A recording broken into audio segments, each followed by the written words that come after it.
저는 설교할 때 주로 질문을 먼저 던지는데요. 오늘 또 질문해 보겠습니다.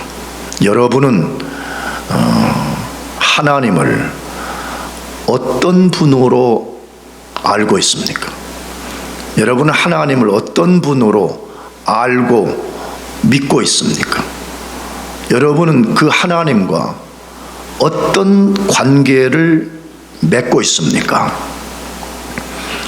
우리가 어떤 일보다도 힘써서 알아야 될 내용은 하나님이 어떤 분인가를 아는 데 있습니다. 하나님을 아는 데 있어서 가장 중요한 것은 우리 상상으로 하나님을 만들어서 믿어서는 안 되는 것입니다. 우리는 반드시 하나님의 말씀, 하나님이 자기 자신을 계시해 주신 성경을 통해서 하나님이 어떤 분인지를 정확하게 알아가고 그 하나님을 믿어야 되는 것입니다. 만일 우리가 성경에 계시된 하나님이 아니고 우리 스스로 상상해서 만든 하나님을 믿는다면 그건 자명하게 우리는 거짓된 하나님을 믿는 것이 됩니다. 그렇게 된다면 당연히 우리의 믿음도 거짓된 믿음이 될 수밖에 없고, 믿음의 역사라는 것은 절대로 우리에게 일어날 수가 없는 것입니다. 그렇기 때문에 성경에 계시된 참 하나님을 아는 일에 어떤 일보다 힘을 써야 되고요, 여기에 사활을 걸어야 됩니다. 나는 우리 교우들에게 이런 부분을 말할 때는 사활을 걸어라 그렇게 말해요. 다른 말로 하면 목숨을 걸어라 그 말이에요. 오늘 본문이 포함된 이사야서 40장은 구약 성경 전체에서 복음이 무엇인가를 가장 잘 알려주는 말씀입니다. 다시 말하면 하나님이 어떤 분이신지를 가장 잘 알려주는 말씀이라고 생각이 됩니다. 이사야 40장을 이 세상에 존재하는 산에다가 비유한다면 히말라야 산맥 같고 가장 높은 에베레스트와 같은 말씀인 것입니다. 물론 우리가 앞으로 이사야서 40장에 계시된 하나님을 설령 다 안다고 할지라도 하나님 전부를 다 아는 것은 아닙니다. 왜 그렇습니까? 하나님은 영원한 분이시고 하나님은 광대한 분이시기 때문에 그렇습니다. 혹시 오늘 저 설교를 처음 듣는 분들이 계실 수 있는데, 나는 우리 교우들에게 자주 말씀드렸어요. 우리가 앞으로 천국에 가서도 하나님을 단번에 다 아는 것이 아닙니다. 천국 가서도 영원히 그 하나님을 알아가게 되는 것입니다. 왜 그런 거예요? 하나님이 문자 그대로 영원하고 광대한 분이시기 때문에 그런 것입니다. 그러므로 우리는 이사야 40장을 통해 가지고 40장 안에 계시된 하나님을 우리가 잘 아는 것이 급선무입니다. 그런데 오늘 본문에 하나님이 어떤 분이신지를 아주 잘 우리에게 알려주고 있습니다.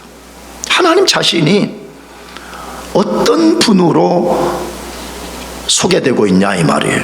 우리가 그것을 알려면 반드시 오늘 본문의 배경, 다시 말하면 오늘 본문은 무엇 때문에 쓰여졌는가를 알아야 됩니다.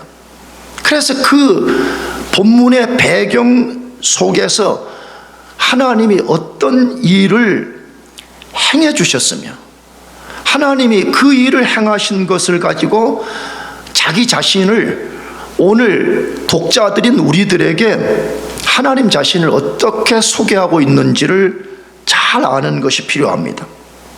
본문의 배경은 하나님이 이스라엘 백성을 바벨론 포로가 되게 하신 것입니다.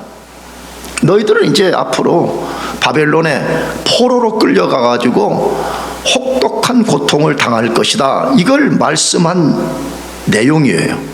왜 하나님이 그렇게 하셨을까요? 하나님이 오랫동안 이스라엘 백성들에게 죄를 버리고 하나님과 맺은 언약을 지키라고 말씀하셨습니다.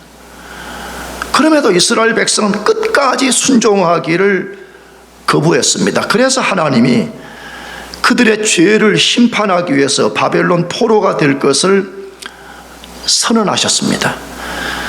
그 선언의 내용이 이사야 39장 5절에서 7절로 기록이 되었습니다. 이사야가 히스기야에게 이르되 왕은 만군의 여호와의 말씀을 들으소서. 보라, 날이 이르르니 내 집에 있는 모든 소유와 내 조상들이 오늘까지 쌓아둔 것이 모두 바벨론으로 옮긴 바 되고 남을 것이 없으리라. 여호와의 말이니라. 또 네게서 태어날 자손 중에서 몇이 사로잡혀 바벨론 왕궁의 환관이 되리라 하셨나이다 하니라고 되어 있습니다. 이스라엘 백성은 하나님이 이 말씀을 하신 후 정확하게 100년 후에 바벨론으로 끌려갔습니다. BC 605년에 1차 포로가 되고 2차 포로가 되고 3차 포로가 되는 것으로 이스라엘 백성이 다 바벨론으로 끌려가서 고통을 당하게 되었습니다. 그런데 하나님은 이 말씀을 하신 후 곧바로 포로된 그들을 구원할 것이라고 또 말씀을 하십니다. 그게 오늘 본문의 말씀이 있는 거예요. 여러분, 이 속에 놀라운 비밀이 들어있는 거죠. 이 말씀을 하실 때는 아직 이스라엘 백성이 바벨론에 끌려간 것도 아니에요. 이스라엘 백성이 포로지에서 돌아온 것도 아니에요. 근데 하나님은 전부 다 그것을 과거형으로 말씀해요. 쉽게 말하면 너희는 이미 끌려갔다. 너희는 그 땅에서 다시 너희들이 이 땅으로 돌아올 것이다 라는 말씀을 과거형으로 하는 거예요. 왜 일어나지 않은 일을 과거형으로 말씀했을까요? 이걸 신학용어로는 선지자적 과거형이라고 그렇게 말해요. 하나님이 장차 어떤 일을 계획하시고 그것을 반드시 성취한다고 할 때는 이미 이룬 것처럼 다 과거형으로 말해버려. 하나님이 이스라엘 백성 포로로 반드시 보낼 것이고, 그러나 포로지에 가서 너희가 고통을 당할 것이지만 하나님이 내가 언젠가 너희들을 반드시 다시 포로지에서 돌아올 수 있도록 구원해 주겠다라고 말씀하신 내용이에요. 이 이스라엘 역사 안에 행하신 하나님, 그분이 그의 일을 통해서 도대체 하나님은 어떤 분이신가를 우리들에게 알려주는 거예요. 그러면 하나님은 어떤 분이세요? 첫 번째로 우리의 모든 것을 정확히 알고 우리를 불쌍히 여기고 우리를 사랑해 주시는 분입니다. 그것을 이사야 40장 1절에서 선언해요. 나는 이런 하나님이다라고 선언하는 거죠. 그걸 다시 읽어봅시다. 너희의 하나님이 이르시되 너희는 위로하라, 내 백성을 위로하라 라고 되어 있습니다. 굉장히 중요한 말이에요. 다시 뭐라고 했어요? 너희의 하나님이 이르시되 너희는 위로하라, 내 백성을 뭐하라 그랬죠? 위로하라라고 두 번씩이나 반복해서 말씀합니다. 많은 사람들이 하나님에 대해서 가장 심각하게 오해하는 것들이 있습니다. 그것들이 무엇일까요? 대충 우리가 압니다. 하나님은 인간이 처한 상황을 이해하지 못한다. 하나님은 인간을 불쌍히 여기지 않는다. 하나님은 인간에 대해서 굉장히 잔인하고 사랑이 없다라고 생각하고 말합니다. 나아가서 이렇게도 말하는 사람들이 있죠. 하나님이란 분이 자기 영광을 위해서 인간의 자유와 행복을 빼앗고 억압한다라고 생각하고 툴툴거리고 말하는 사람들이 얼마나 많은지 모릅니다. 절대로 그렇지 않습니다. 하나님이 그런 분이 아니시라는 증거는 무엇이에요? 방금 읽은 본문에 다시 뭐라 그랬어요? 너희의 하나님이 이르시되 너희는 내 백성을 뭐하라고요? 위로하라라고 말씀하고 있습니다. 왜 포로될 것을 선포한 후에 곧바로 이어서 너희는 내 백성을 위로하라고 말씀하시는 것입니까? 이미 하나님이 그들이 포로지에 끌려가기 전부터 그 백성들을 불쌍히 여기셨기 때문에 그런 것입니다. 그들이 포로지에 끌려가서 어떤 고통을 당할 것인지 하나님이 정확하게 아시는 거예요. 아직 이루어지지 않았지만 하나님이 다 아시는 거예요. 그래서 비록 너희들이 그 땅에서 고통을 당할 것이지만 내가 너희들에게 의도한 어떤 목적을 다 이룬다면 그때 내가 너희들을 그곳에서 구원해 낼 것이라고 하나님이 말씀을 하신 거예요. 그래서 하나님이 너희는 내 백성을 위로하라고 2번씩 말씀하신 것입니다. 자, 그렇다면 어떻게 우리가 하나님을 향해서 쉽게 사랑이 없는 신이라고 말할 수가 있습니까? 어떻게 우리가 하나님을 향해서 우리가 처한 상황에 대해서 무관심한 분이고 전혀 우리를 돌아봐 주지 않는다라고 말할 수가 있는 것입니까? 나도 개인적으로는 예수 안 믿을 때 누군가가 전도하면 그런 식으로 저항했습니다. 그리고 처음에 예수를 믿고 하나님이 누구이신지 지금만큼 몰랐을 때 나도 불평한 적이 솔직히 있었습니다. 그러나 엄밀하게는 그런 반응을 드러내는 것은 하나님이 어떤 분이신지를 정확히 모르기 때문인 것입니다. 하나님이 우리 인간을 위해서 어떤 일을 해주셨고 지금도 어떤 일을 하고 계시는지를 우리가 정확하게 안다 그러면 절대로 그런 불평을 할 수가 없어요. 하나님에 대해서 심각한 오해와 낙심을 하지 않게 되는 것입니다. 그렇다면 하나님이 도대체 우리에게 무슨 일 해주시는 거예요? 우리 인간들에게 뭐 해줬는가? 그거 만약에 다 말하려면 찬송가 가사처럼요, 하늘을 두루마리 삼고 하늘을 쉽게 종이로 삼고 바닷물을 잉크로 삼아도 그걸 다 기록 못할 거예요. 하나님이 도대체 인간들 위해서 무슨 일을 해주셨냐? 그런데 우리가 가장 중요한 몇 가지만 살펴봅시다. 첫째로는 하나님이 인간을 어떻게 창조하셨다고 말씀합니까?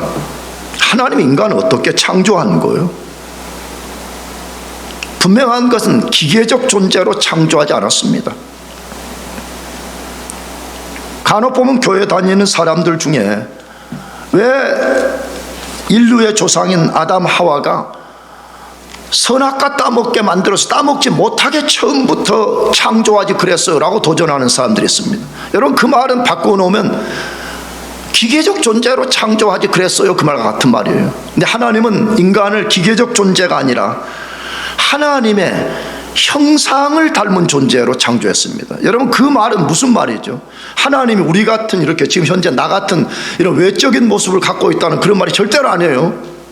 하나님은 우리 같은 이런 모습을 갖고 있는 분이 아니에요. 하나님은 영이십니다. 믿으시기 바랍니다.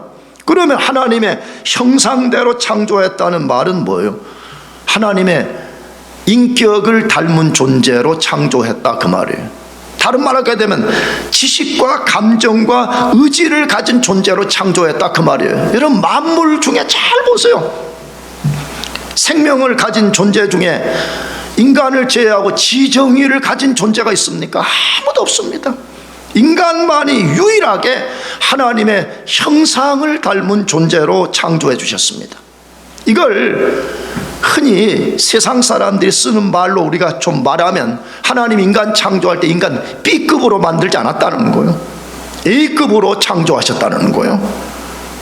하나님은 우리 인간 창조할 때 무슨 우리와 경쟁심을 갖고 우리 B급으로 만들고 그렇게 하지 않은 것입니다.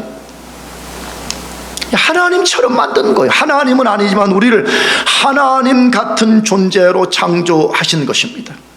여러분, 이 사실 하나만 봐도 하나님이 인간을 얼마나 사랑하시는지, 하나님이 도대체 우리 인간을 얼마나 귀한 존재로 대하고 계시는지를 알 수가 있지 않아요? 또 다른 사실 하나 살펴봅시다. 최초의 인간인 아담과 하와를 어떻게 하나님이 대하셨습니까? 그들이 어느 날 하나님께 죄를 짓고 부끄러움과 두려움에 사로잡혀서 나뭇잎으로 옷을 해서 자기 부끄러움을 가린 후에 나무 뒤에 숨어 있었습니다. 벌벌 떨고 있었습니다. 어쩌면 그랬는지 모르, 이제 우리는 끝났구나, 우리 모든 것이 끝났다라고 공포 속에 사로잡혀 있었습니다. 그때 하나님이 그들을 찾아오셔서 동물을 죽이고 가죽옷을 해입히고 그들에게 살 길을 알려주셨습니다. 너희는 이렇게 해야만이 살 수 있다라고 알려주셨습니다. 인간이 하나님을 찾은 것이 아닙니다. 인간은 하나님을 찾을 수가 없습니다. 로마서 3장에 아무도 찾는 이가 없다라고. 인간은 죄 때문에 무능하고 무지하고 아무것도 하나님을 향해 살 수 없는 존재가 되어버린 거예요. 하나님이 자기를 반역하고 자기 턱 밑에 반역의 칼을 겨눈 그 인간들 가운데 하나님이 직접 찾아오시는 것입니다. 여러분, 그래도 하나님을 사랑 없는 잔인한 분이라고 쉽게 말할 수 있겠습니까? 하나님이 어떤 일을 우리에게 해주시는지를 조금만 생각해 본다 그러면 우리가 감히 그런 말을 쏟아낼 수가 없는 것입니다. 자, 그렇다면 마지막으로 하나님이 여러분과 저에게 해주신 일은 도대체 무엇이에요? 그것도 아까 말씀드렸지만 하늘을 두루마리 삼고 바다를 먹물 삼아도 다 기록할 수가 없습니다. 그러나 몇 가지만 한번 생각해 봅시다. 우리가 어떻게 하나님의 땅에 지금 발을 딛고 공부하고 있는 거예요? 여러분, 이 땅은 하나님의 땅입니다. 믿으십니까? 하나님이 창조한 하나님의 땅이에요. 하나님의 나라예요. 근데 어떻게 우리가 감히 하나님이 창조한 세계에 발을 딛고 하나님이 창조한 공기를 마시고 하나님의 것을 우리가 누리면서 살 수가 있는 거예요? 인간 스스로는 하나님을 찾을 수가 없다고 말씀을 드렸는데 어떻게 여러분과 저는 예수님을 자기 자신의 구주라고 고백하고 절대 존귀한 하나님을 예배하는 사람이 된 것입니까? 도대체 그 이유와 근거가 무엇이에요? 만에 하나 그 이유와 근거를 단 한 가지만을 제시하라 그러면 딱 하나입니다. 하나님이 우리에게 긍휼을 베풀어 주셨기 때문입니다. 하나님이 우리에게 그의 사랑을 쏟아 부어 주셨기 때문에 그 모든 일이 가능한 것입니다. 그 사실에 대해서 에베소서 2장 4절에서 7절로 말씀합니다. 긍휼이 풍성하신 하나님이 우리를 사랑하신 그 큰 사랑을 위하여 허물로 죽은 우리를 그리스도와 함께 살리셨고 라고 말씀하고 있습니다. 도대체 여러분, 어떻게 우리의 영혼이 살아나서 무지한 우리가 어떻게 하나님을 알게 되어서 어떻게 우리가 하나님을 찾게 되어서 그분을 예배하며 살게 되었냐라고 말할 때 긍휼이 풍성하신 우리를 사랑하신 그 큰 사랑을 인하여 허물로 죽은 우리를 그리스도와 함께 뭐 했다고요? 살려냈기 때문에 그게 가능했다는 거예요. 하나님 우리에게 베풀어준 긍휼의 사랑을 어떤 식으로 부었는지 우리는 그 메커니즘을 완벽하게 이해하지 못합니다. 그러나 신비롭게 허물과 죄로 죽었던 우리들에게 먼저 하나님이 긍휼, 그의 우리를 불쌍히 여기시고 그의 은혜와 사랑을 우리에게 소낙비처럼 쏟아부어 주셔서 죽은 영을 살려내고 어둠과 무지 속에 있던 우리의 지식에 눈이 떠지게 만들어서 하나님은 살아계신단 말이에요. 이 온 세계는 진화론자들이 말하는 것처럼 우연하게 마음 영원부터 영원까지 존재하는 세계가 아니라 하나님이 창조한 세계라는 것을 알 수 있게 만들어 주신 것입니다. 그러므로 하나님이 어떤 분이요? 라고 대답해 보라고는 우리는 하나님은 우리의 모든 것을 정확하게 알고 계시고 우리를 끝도 없이 불쌍히 여기고 사랑하시는 분이라는 것을 의심 없이 믿어야 되는 것입니다. 이번 학기에도 그걸 꽉 붙잡아요. 여러분은 믿음으로 산다는 말을 어떻게 정의하고 있어요? 나도 설교자이기 때문에 하나님 말씀을 설교하면서 우리가 이렇게 담대하게 삽시다 라고 말하지만 어떤 때는 순간순간 두려움과 염려와 좌절이 나를 엄습할 때가 있습니다. 그때마다 내가 무슨 하나님이어서 그걸 자동으로 이기는 것이 아니라 하나님의 약속을 붙잡는 거예요. 나는 지난주 내내도 새벽에 우리가 그 설교를 했기 때문에 그렇지만 이사야서 41장 10절 많은 그리스도인들이 가장 좋아하는 구절 중에 하나가 아니에요? 두려워 말라 내가 너와 함께함이나 나는 너 하나님이 되어준다 라는 이 말씀,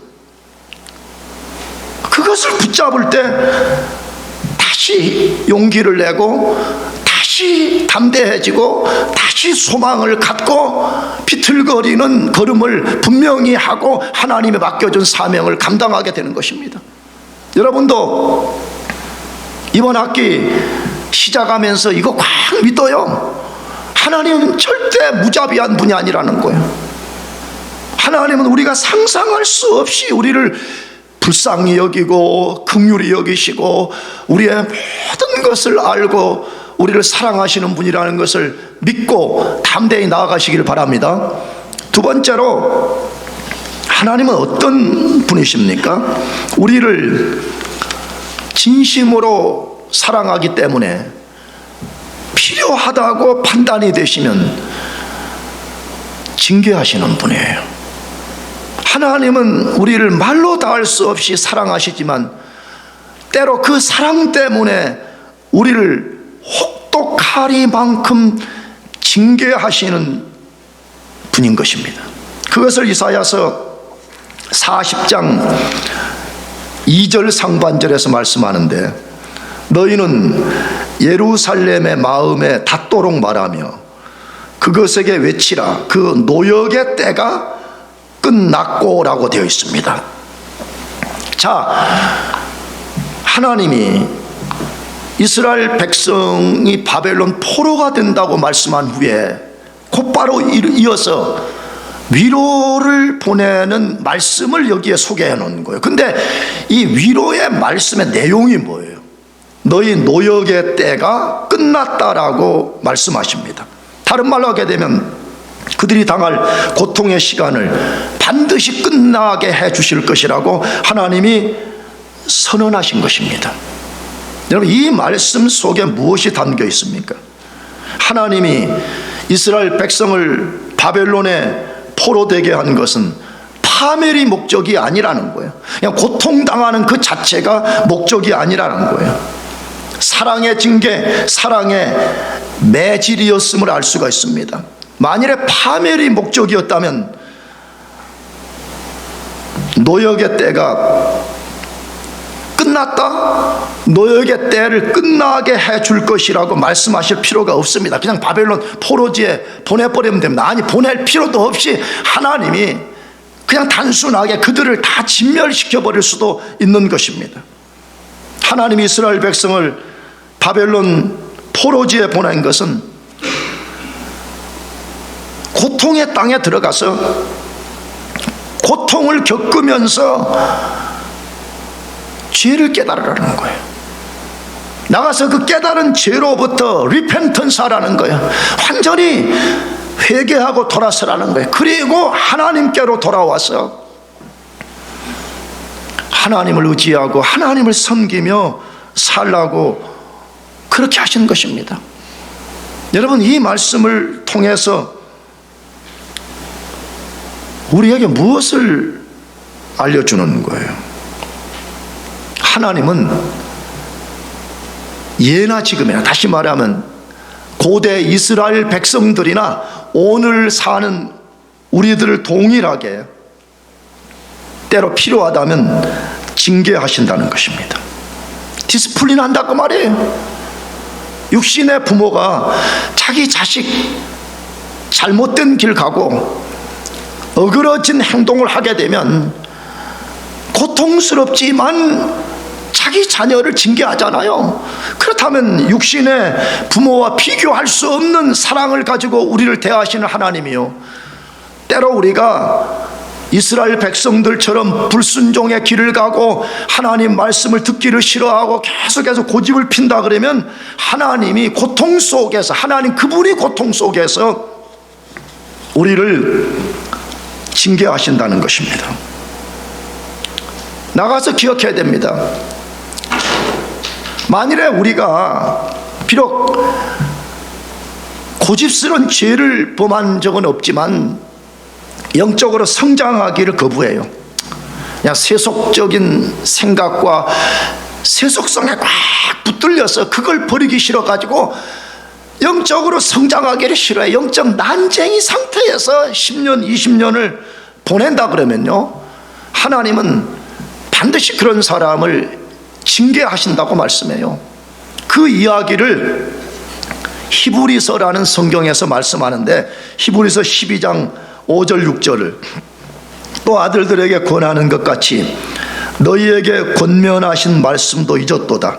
일러스되 내 아들아, 주의 징계하심을 경히 여기지 말며 그의 꾸지람을 받을 때 낙심하지 말라.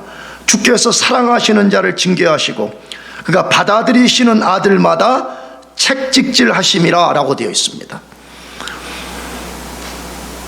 성경은 아주 명료하게 말씀합니다. 하나님은 자기가 사랑하는 자기 자녀들이 잘못하면 하나님이 징계한다고 분명히 말씀해요.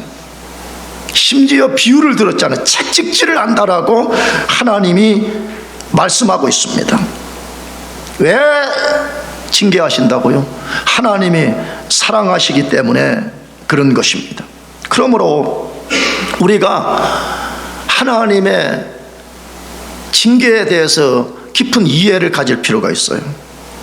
어떤 사람들은 징계를 얕잡아 보는 사람들이 있어요. 다시 말하면 하나님의 징계를 두려워하지 않아요. 에이, 그건 뭐 다 인간들 다 그렇게 죄 짓고 사는 거 아니에요. 다 그냥 뭐 영적으로 꼭 성장 안 하고 적당하게 종교인으로 살아도 되는 거 아니에요 라는 식으로 생각하면서 하나님의 징계를 경히 여기는 사람들이 있어요. 무시하는 사람들이 있어요. 그러나 기억해야 됩니다.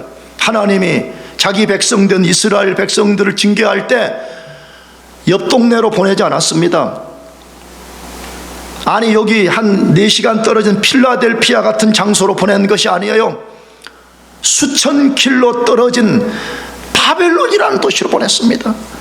그것도 가서 한 달 고생하고 오라, 아니 군대 간 것처럼 가서 2년간만 가서 너희 고통받고 오느라 그렇게 한 것이 아니라 70년 동안 포로되게 만들었던 것입니다.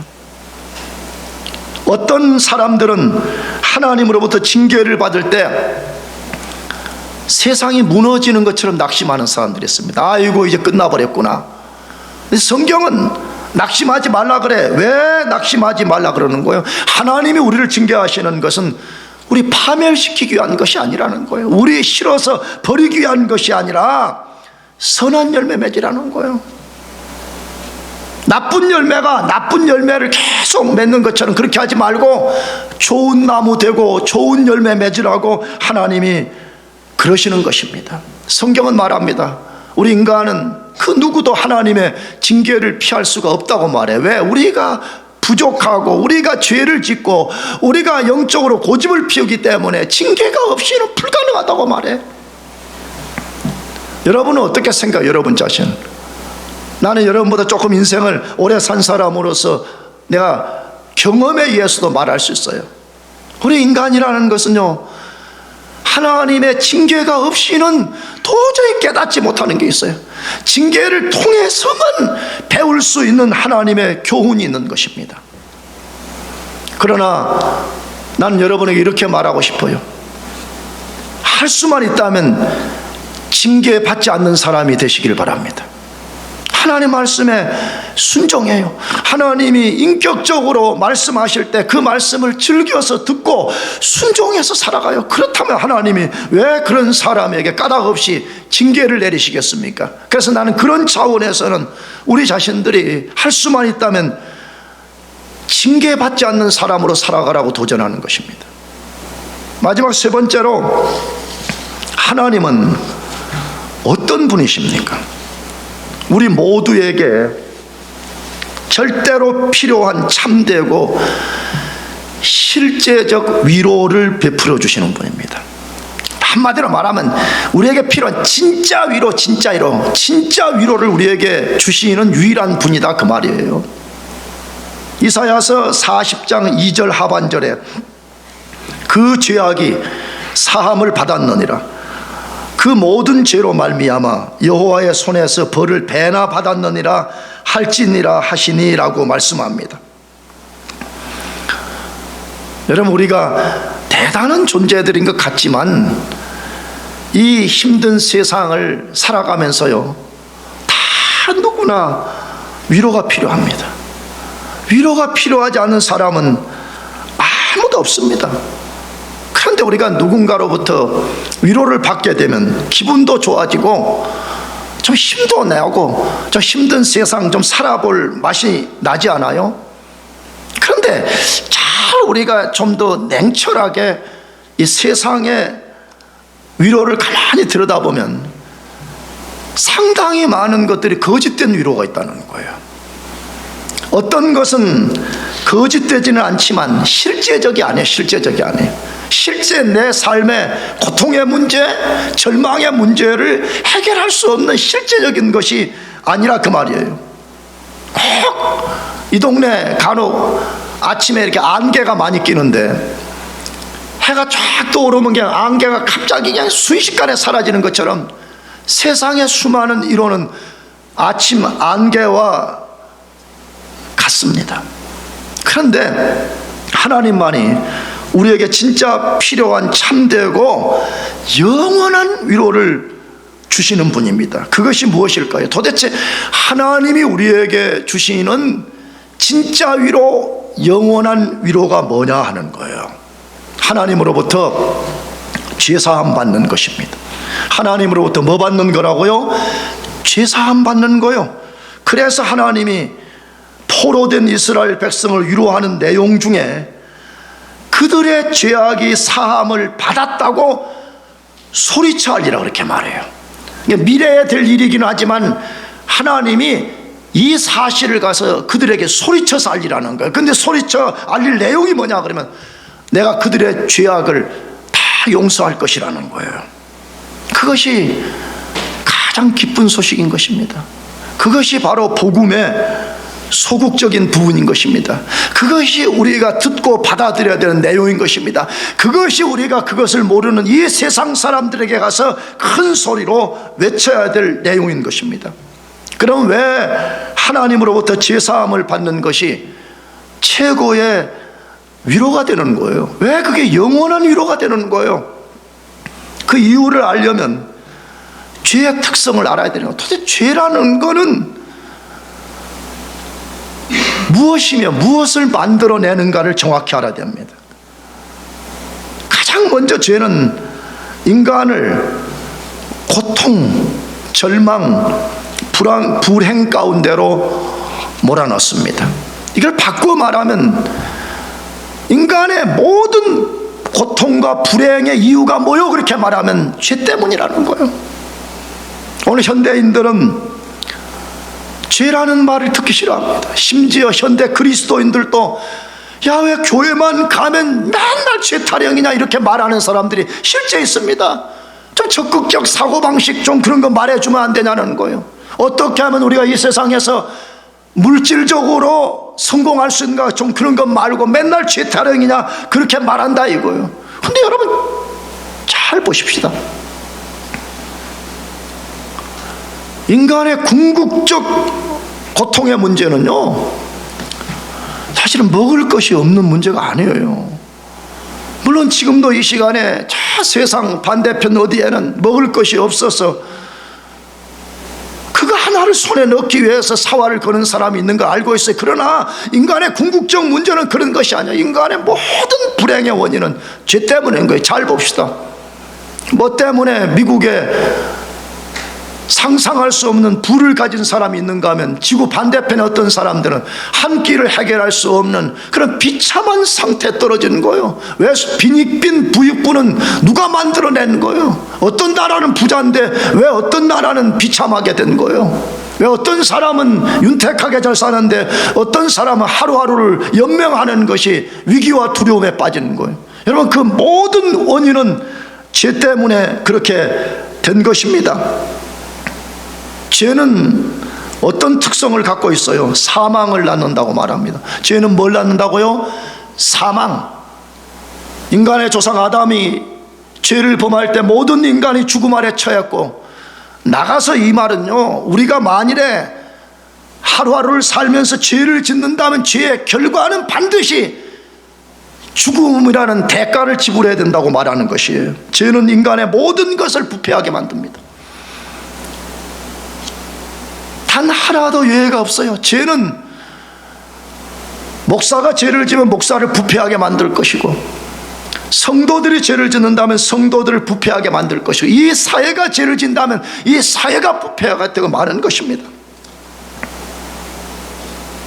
죄는 인간의 뼈를 썩게 하는 고통을 가합니다. 이스라엘의 위대한 왕 다윗이 죄를 범하고 고통 중에 회개하면서 쓴 시편 51편을 보게 되면 뼈가 썩음 같다 그렇게 되어 있습니다. 그러니까 그 말은 바꿔놓으면 자기가 죄를 짓고 죄를 숨겼는데 기쁜 것이 아니라, 즐거운 것이 아니라, 자기 속에 생명이 샘물처럼 솟아나는 것이 아니라 매 순간 캔서가 걸려서 고통을 당하는 사람처럼 고통 중에 신음하고 있었더라 그렇게 말하고 있습니다. 죄는 인간의 양심과 마음을 단 한순간도 편안하게 남겨두지 않습니다. 계속해서 참소를 퍼붓고 날카로운 칼로 우리를 찌르는 것처럼 찌르는 특성을 가지고 있습니다. 나가서 죄는 실제로 이스라엘 백성을 바벨론이라는 물리적 장소 속에 집어넣은 것처럼 우리가 물리적, 공간적, 환경적으로도 위험에 처할 수 있다고 성경은 말씀하고 있어요. 그런데 죄의 가장 치명적인 것은요, 그런 거 아니에요. 죄가 만드는 가장 치명적인 것은 하나님과 관계를 단절시켜버리고 하나님과 교제하지 못하게 만들어버리고 하나님과 점점 멀어지게 만들어버리는 것입니다. 그래서 빛들의 아버지께로부터 오는 모든 좋은 것을 누리지 못하게 만드는 거예요.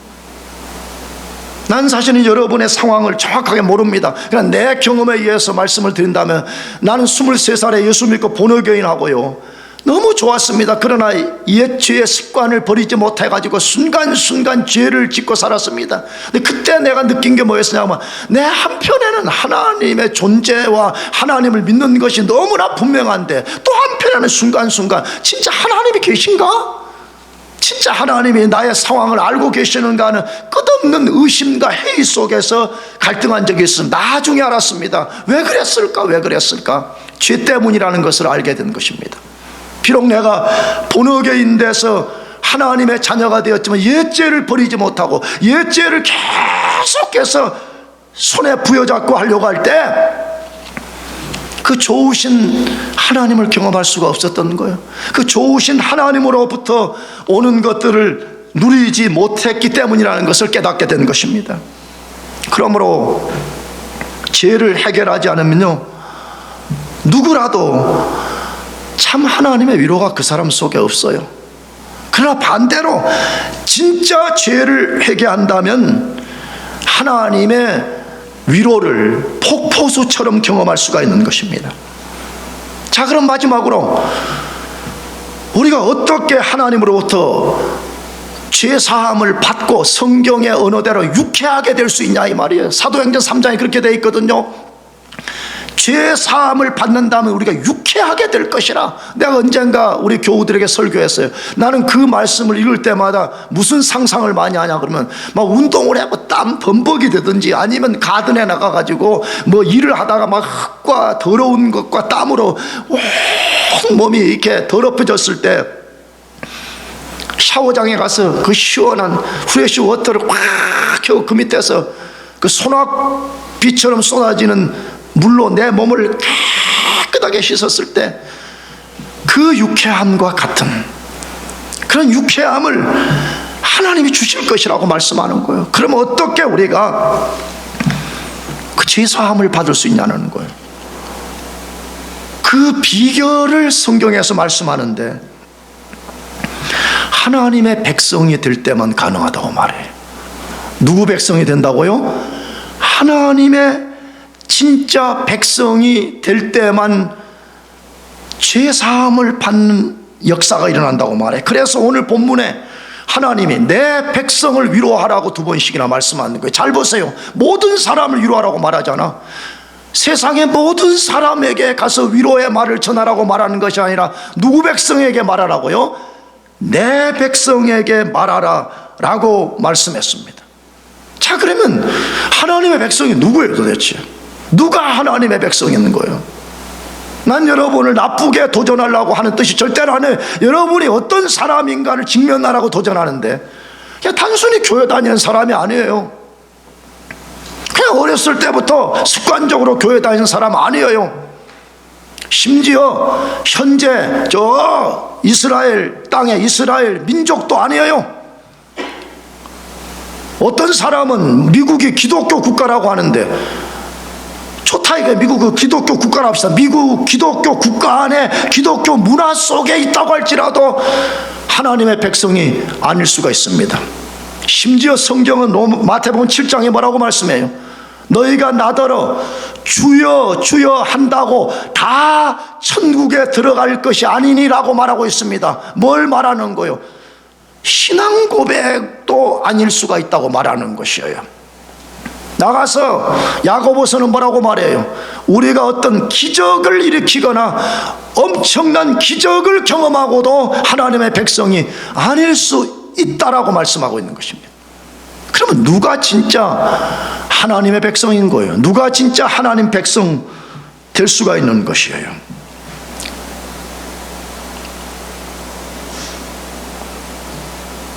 요한복음 1장 12절이 그것을 가장 명료하게 알려주는 말씀이죠. 같이 읽어봅시다. 시작. 영접하는 자 곧 그 이름을 믿는 자들에게는 하나님의 자녀가 되는 권세를 주셨으니라고 말합니다. 하나님 백성 어떻게 되는 거예요? 우리가 교회를 마르고 닳도록 다니면 되는 거예요? 아니 그런 거 아니라니까. 영접하는 자 곧 그 이름을 믿는 자들에게는 하나님의 자녀가 되는 권세를 주셨으니라고 말합니다. 영접한다는 이 말의 동의어가 그 이름을 믿는다는 말이거든요. 누구를 영접하라는 거예요? 누구 이름을 믿으라는 거예요? 예수 그리스도를 자신의 왕으로, 자신의 세이비어로, 자신의 로드, 주로 받아들이고, 너가 진짜 받아들였냐? 그렇다면 너가 받아들였다는 증거를 드러내라는 거예요. 그의 왕되심 앞에 너 자신을 복종시키고 왕의 말씀에 순종해서 나는 왕의 자녀요, 왕의 백성이요, 나는 왕 안에 있는 사람이라는 것을 너 스스로 드러내라는 것이에요. 그런 사람만이 하나님의 자녀가 된다고 말해요. 하나님의 백성이 된다고 말해요. 자, 그러면 여러분 이 말씀과 관계해서 어떻게 우리가 예수를 믿으면 그 순간에 하나님의 백성이 되어서 모든 죄사함을 받게 되냐 이 말이에요. 그것을 가장 잘 알려주는 말씀이 고린도후서 5장 21절인데 이것을 마지막으로 같이 읽어보겠습니다. 시작.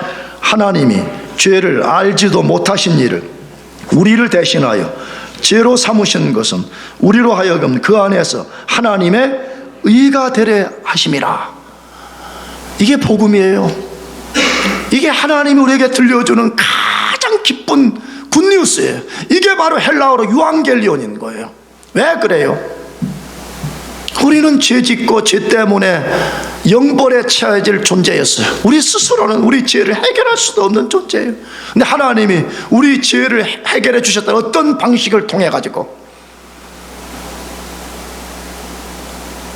하나님의 아들 예수 그리스도가 이 땅에 오셔서 십자가에서 우리 죄를 대신 담당하고 비참하게 죽임당하시는 것입니다.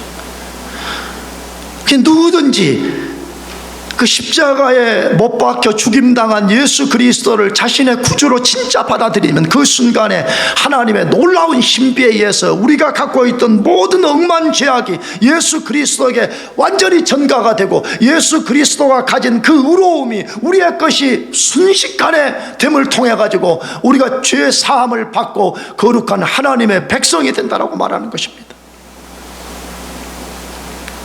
사랑하는 교우 여러분들, 더 이상 신기루 같은 아침 안개 같은 위로를 쫓지 말고 하나님의 위로를 구하시기를 바랍니다. 진짜 예수 그리스도를 여러분의 왕과 구주로 영접을 해요. 믿어요. 복종해요. 그렇다면 우리를 불쌍히 여기시고 사랑하시는 그 하나님께서 나는 분명히 장담할 수 있어요. 하나님의 위로를 우리 속에 폭포수처럼 부어주실 것입니다. 우리는 그 위로 속에 삶의 고통을 이겨내고 우리의 유한성을 극복해내고 세상에 어떤 유혹과 위험이 찾아온다 할지라도 우리는 그것을 능히 이기고 천국이라는 우리 인생의 목표지까지 우리가 반드시 도달할 수가 있습니다. 여러분 모두가 하나님 그분 누구인가 깊이 알면서 그분만 의지하고 이 새 학기를 시작하시기를 주의 이름으로 축복합니다. 기도하겠습니다.